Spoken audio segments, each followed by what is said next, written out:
Dear students. So today we will be talking about Newton's second law of motion and how you will use it to solve two-body problems. So when I say Newton's second law of motion, I'm talking about the equation net force equals mass times acceleration. Okay?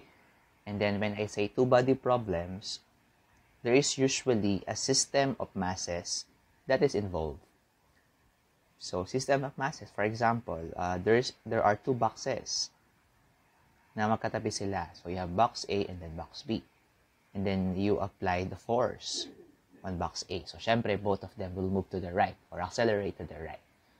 There will be unknowns and you will have to find them using the second law equation. This is just one example of a two-body problem. There are a lot of cases. I think I have 5 to present to you. And there are different approaches to use for each cases. Okay? So this is the first case, stuck masses. So when we say stuck masses, magkakapatong yung mga box o yung mga objects. In this case, we have a 20 kilogram mass sitting on a table, and sa ibabaw niya ay meron pang 10 kilogram mass. So pinapahanap natin yung weight ng box and the weight of the boxes and the normal force acting on them. Okay? So, if we take a look at the 20 kilogram box, saan galing yung normal force na nararanasan niya? So, galing yun sa surface kung saan siya nakapatong. Okay? So, it's coming from, or it is exerted by the table on the 20 kilogram box. Pero yung 10 kilogram box, it is sitting on the 20 kilogram box. So, yung normal force niya galing doon sa box na yun, sa ilalim niya. Okay? So, how do we solve these types of problem? First thing to do is to draw an FBD, as usual. FBD of the box. FBD of the 20 kilogram box.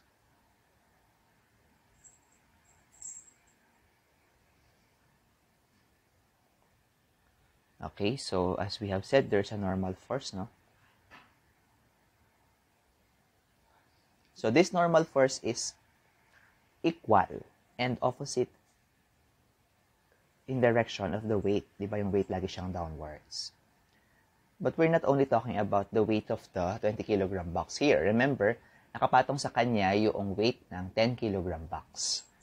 And this normal force will be equal to the combined weights of the two. Okay? So yung table, it is the boxes are exerting weight on the table, and the table in return will exert a normal force doon sa box na may contact sa kanya, which in this case ay yung 20 kilogram box. Now, let's do the FBD for the 10 kilogram box. So, ganun din yung FBD ko ng 20 kilogram box. But remember, yung 20 kilogram box ay yung aking, ganun din yung FBD ng aking 10 kilogram box rather. But remember,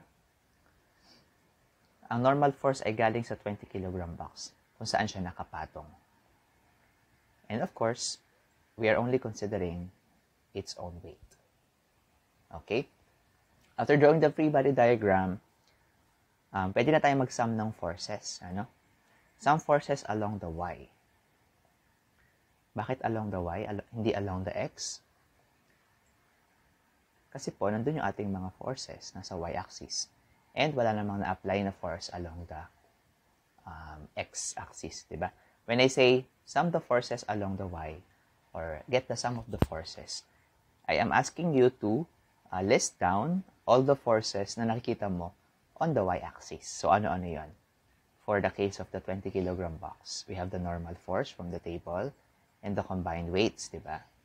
So, of course, since ang mga forces ay vector quantity, you have to consider the direction. So, Fn is positive since upward siya, as you can see in your FBD. And then, the combined weights are both downwards, diba? So, ganito yung gagawin mo. The mass. I'm talking about the mass of the 20 kilogram box, which is 20 kilos. And the acceleration. Let's also sum the forces for this side. So again, there's an Fn positive minus the weight of the 10 kilogram box, the mass, which is 10 kilos, and the acceleration. So we all know kapag stack masses, they are static or nakapatong lang sila sa isa't isa. They are at rest on the surface. Meaning to say there are no changes in velocity or there's no acceleration. Mas madali ang equation mo kasi magiging zero na yung side na to ng equation, di ba? Okay, so Fn, we are looking for that. And then, ayun, the combined weights, which we have to solve. Sige, solve na natin yung weights ng dalawa. We already know the formula, mass times acceleration due to gravity. The mass in this case is 20 kilogram times 9.8 meter per second squared. I believe the answer will be 196 newtons. If I do the same for the 10 kilogram mass, I will get a weight of 98 newtons. So you can try this in your calculators, okay? Sige, due to lack of spaces, tatanggalin ko na, no? Itong, sasubstitute ko na siya dito. But of course, in your own computation, you have to be explicit. You have to show all of the procedures. Okay, the next step is to add, in this side, is to add 196 Newton on both sides of the equation, or as you would like to say, transposed, negative 196 on the other side. So it will become, the equation will become Fn plus, or let's remove the plus, 196 newtons. Okay, so that's Fn. And then this side, Fn, the net force experienced, or the normal force experienced by the 10 kilogram box is 98 newtons, while that experienced by the 20 kilogram box is 196 newtons. Oh, it makes sense, no? Tama yung ating prediction kanina that the 20 kilogram box would, of course, experience a larger normal force kasi may nakapatong pa sa kanyang 10 kilogram mass. Ano? So, mas malaking normal force yung matatanggap niya from the table. Okay? So, this is your approach when solving problems involving stack masses. Okay, now how about stationary or static suspended masses? So when we say static again, it is at rest, there are no acceleration, or the object is not accelerating. Suspended, syempre nakahang. Yes, it is suspended. Suspended using a string or a rope or a wire.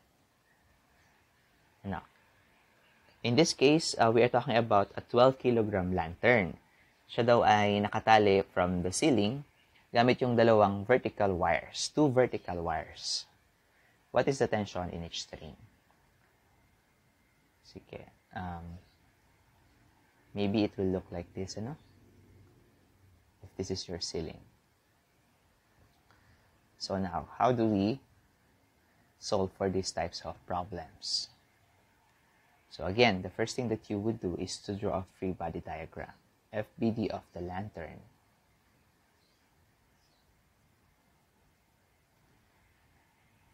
Okay. So, since merong mass ang lantern, 12 kilogram, so that means meron siyang weight, di ba? What will counter the weight? Kasi if nothing will counter the weight, bababa siya, no? Bababa siya doon sa ating ceiling, no? Para siyang mag-free fall pababa if we will not consider the air resistance. So there must be something that will allow it to hang from the ceiling, diba? That is the job of the tension.